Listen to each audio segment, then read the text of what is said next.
My name is Chuck Ballard. I'm past president of the Washington Fly Fishing Club. We've had a long outstanding concept of trying to capture some of the early fly fishers in the pioneered, at least in the Northwest area, on film and for an archival purpose. And there's a tremendous amount of history with these people, and I think it's really important this be done. So this is the first of a series of these tapes. They're not, I'll call it professionally done, but we're doing the best job we can with the normal given constraints. So the first person we're going to talk to today is Ralph Wall from Bellingham, Washington, and we're in his den, and we're going to talk about some of the things that Ralph has done with respect to fly fishing over the years. And Ralph, I guess we'll start with where you came from, like when were you born, and how did you get out west, and how did fly fishing start with you? Well, I was born in Bellingham here in 1906, so I've spent all my life here, although I've done quite a little traveling around. But I was in business here with my two brothers. We had a department store. And fly fishing came to me in a kind of a roundabout way, because it's when I was in my teens, the only thing that I knew about fly fishing was what I was reading in the outdoor magazines, and that was not very much at the time. But this was in the era of Ray Bergman. Before Ray Bergman, actually, it was O.W. Smith was one of the editors at that time, I think, of Outdoor Life. And then Ray Bergman came along, and he started talking about fly fishing. So I would see an occasional read an occasional article in Field and Stream and Outdoor Life. But I was a single leg fisherman at that time. When was that, Ralph? About? Well, I got started fishing pretty young, but then I didn't get into serious fishing probably until about 1920, something like that, when I was 14 years old. But I was fascinated with these stories of fly fishing. And though I wasn't a fly fisherman at that time, they were always the stories that I liked. And one of the authors that was at that time was Zane Grey. And he was doing lots of saltwater fishing and freshwater fishing. He fished the Eel River and the Umpqua River in Oregon. And I think that's where one place that I got started. There was another fellow by the name of a number of other men from California. That seemed to be the place that they were doing the fly fishing. Then in 1925, I was fishing down on Sandwich River, just south here, about 20 miles south of here, and I was trying to put my little bait through a hole, and two fly fishermen came along. One of them was a boy younger than I was, and one was an older man, an expert, and they proceeded to take a tremendous number of fish out of every place that I was fishing, and I could do nothing. Of course, all I could do was about the length of my line. That's all I was using.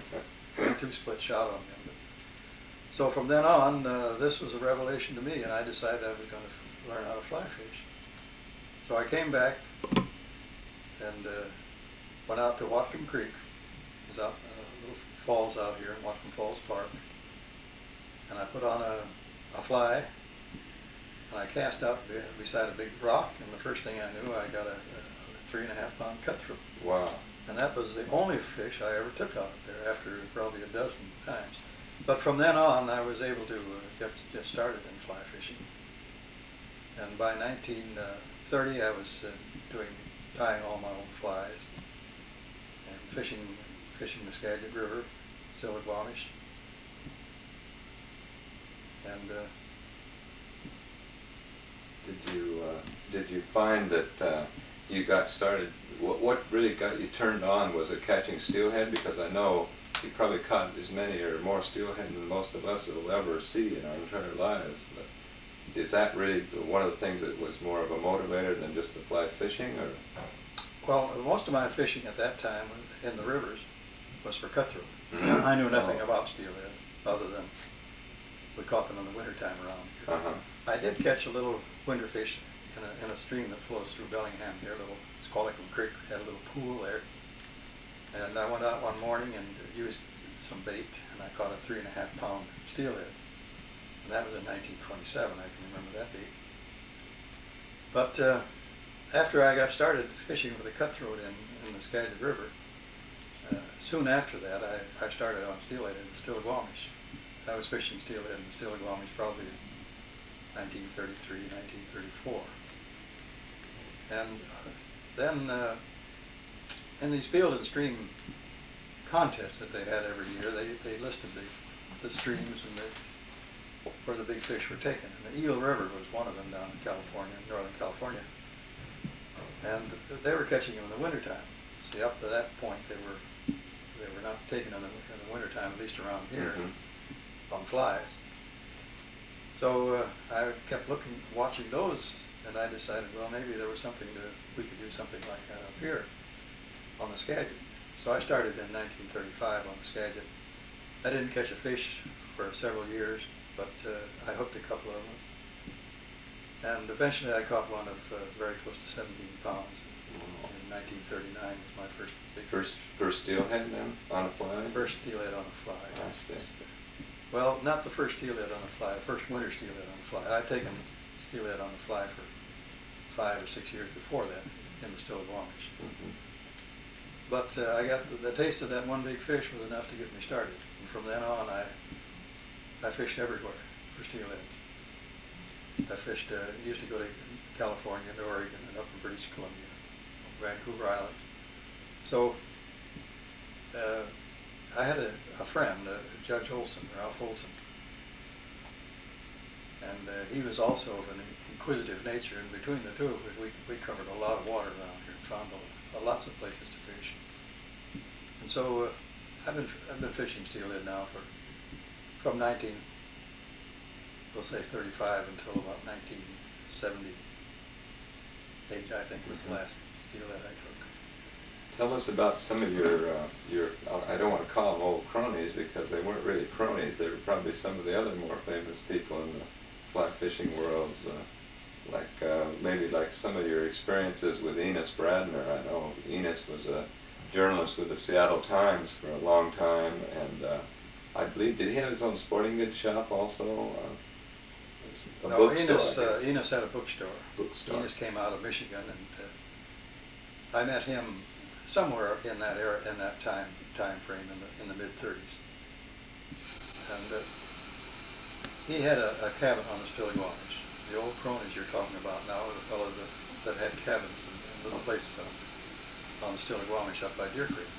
Enos and Sanford Bacon had a little tent cabin, and Frank Hedrick built a nice little cement block house there. And Walt Johnson, I think, had the first real nice cabin in that group. And Al Knudsen was there. And Rick Miller used to camp in there. Wes Drain was there. And, let's see. That's the group that I'm. That's yeah. And we fished there for many years, and that's where I learned. I got acquainted with Enos. And in 1951, he wanted to make a trip to Alaska, so he finally persuaded me, and it wasn't too hard. He had to persuade my wife, I guess. And I went up there in 1951, and back again in 52, and then back again in 53. We fished out way out on the peninsula, and then around Ketchikan. Then we made a couple of trips to the Kispiox and into Babine and those places. And Enos was a very fine fellow to fish with. He was a hard fisherman, probably harder than most fishermen today.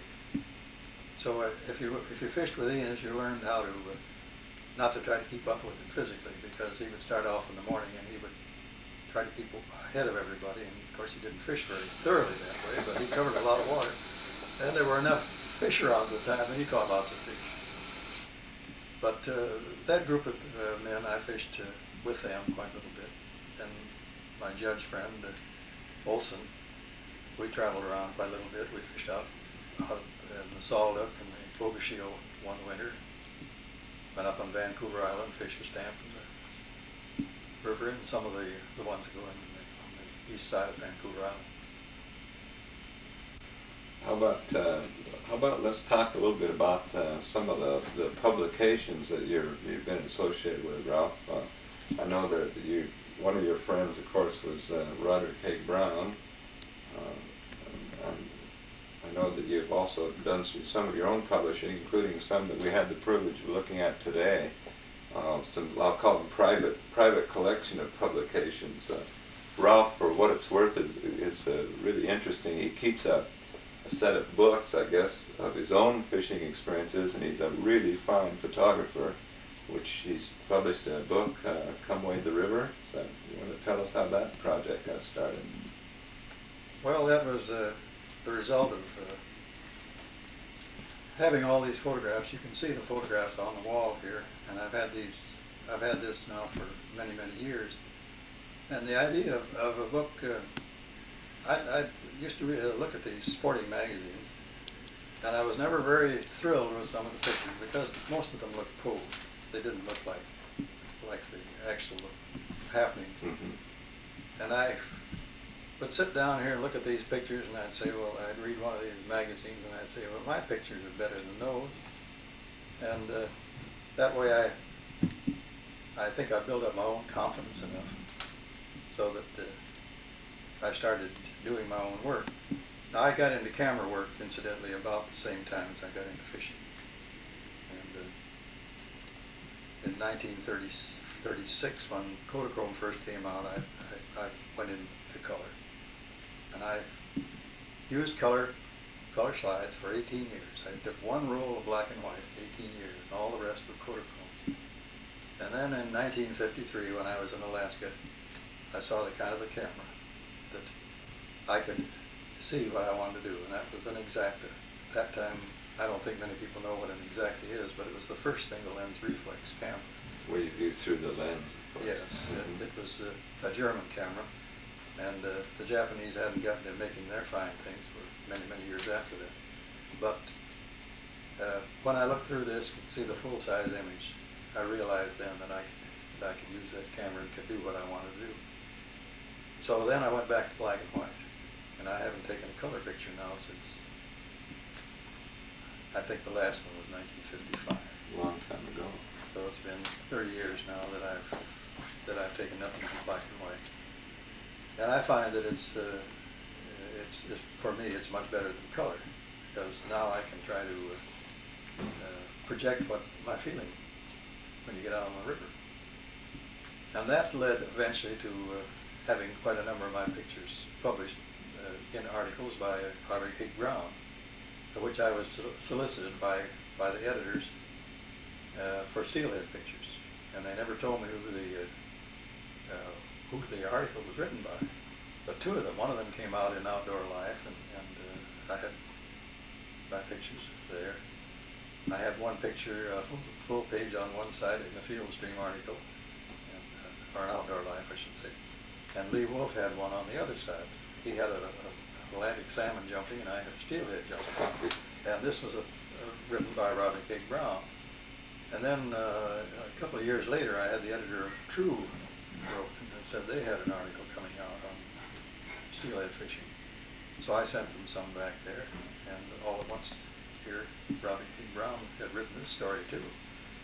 So this was a kind of a revelation, I think, to me.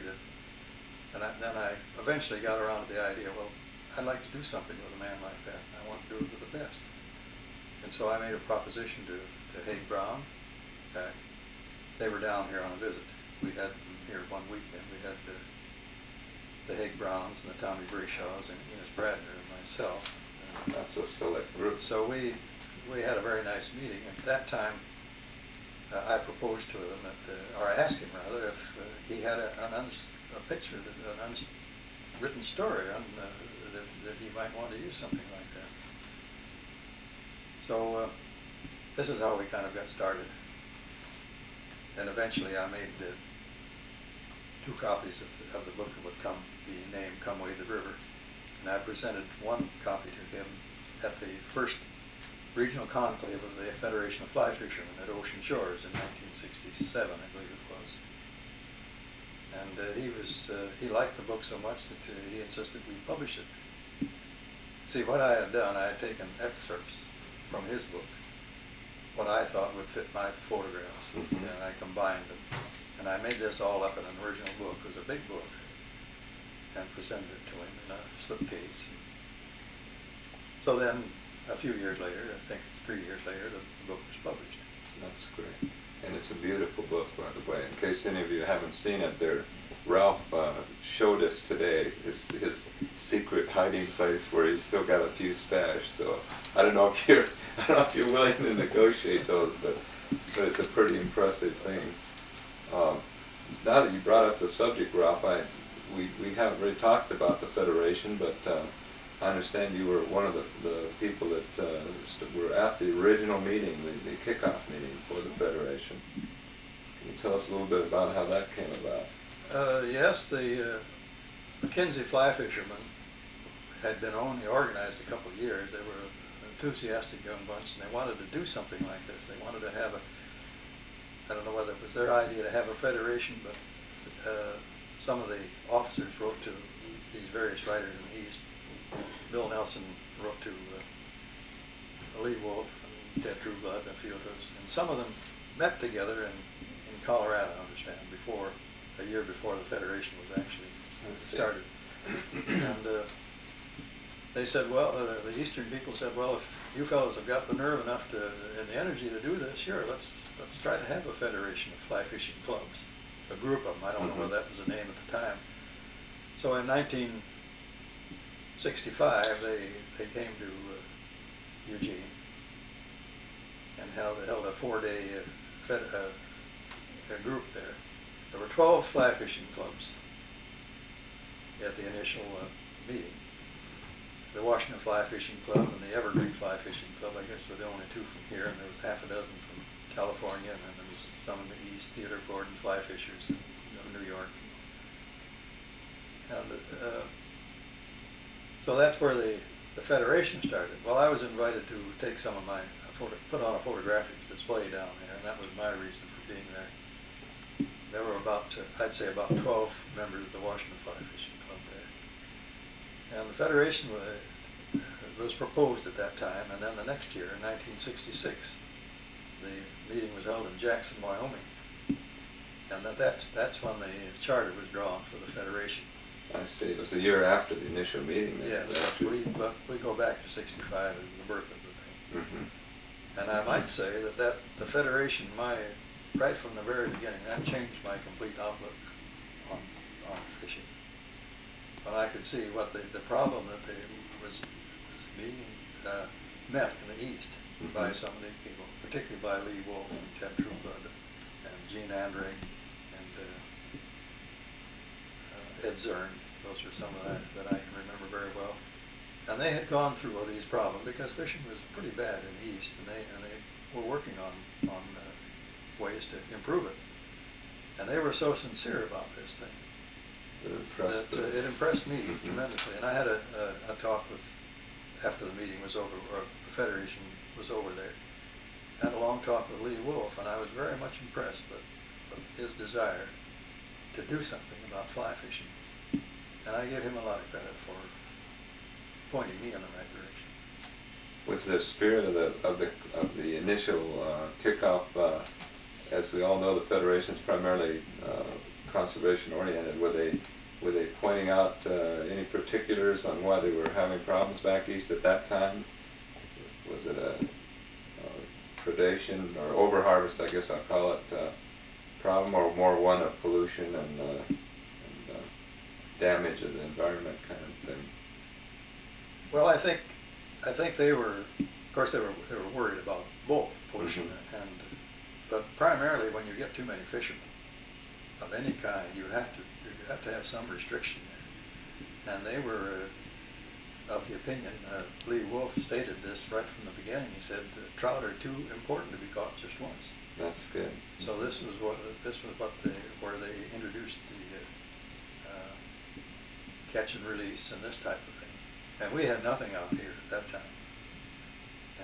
might say that I've taken very few fish, kept very few fish since that federation started, because I found out I'd been turning back lots of fish anyway. But all at once I realized that I didn't really need these fish.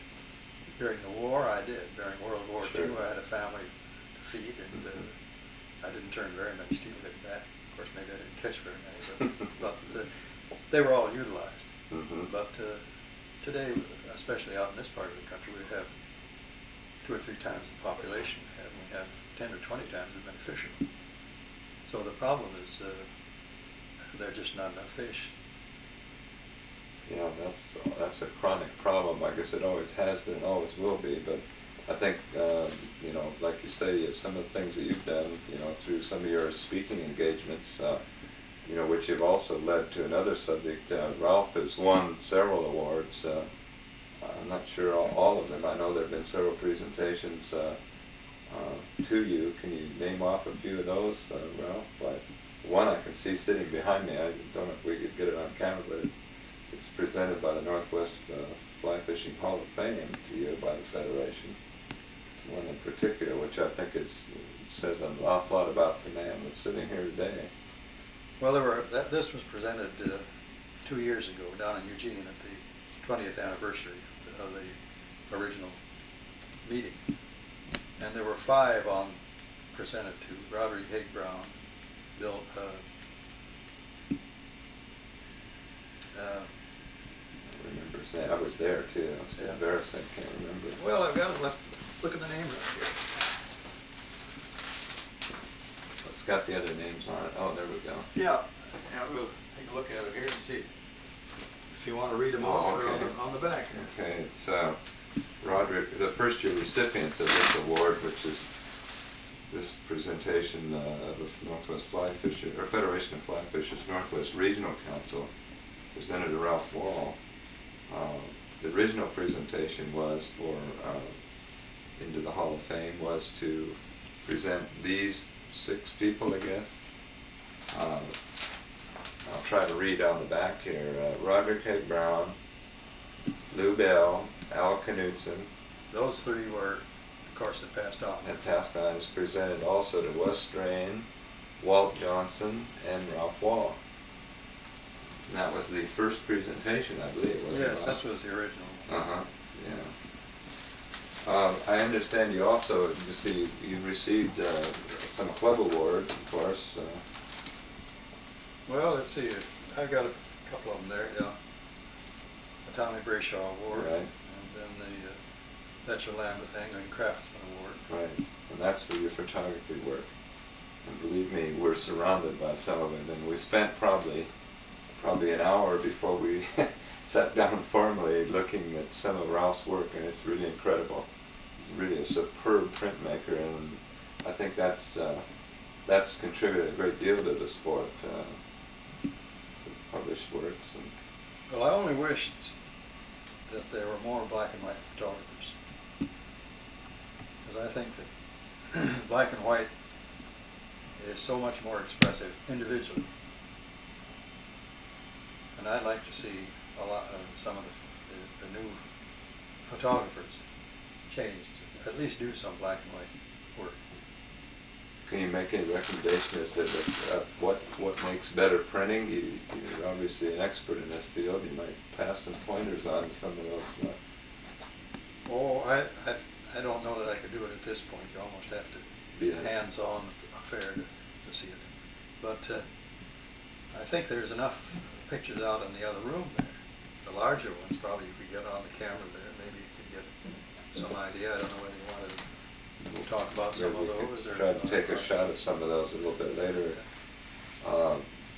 But the work is truly outstanding. I think Ralph is an outstanding photographer, and I think if you look at the Come Wade the River, that's an example of some of his works, and when you see the original printing of some of those pieces, I'm really impressed with what you've done, Ralph.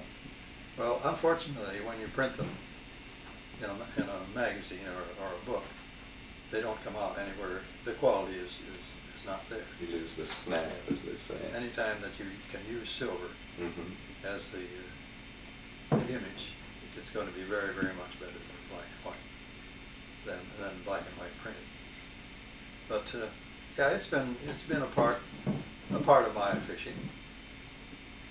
As a matter of fact, I think that maybe when I started this, there were very few other things we could do recreationally.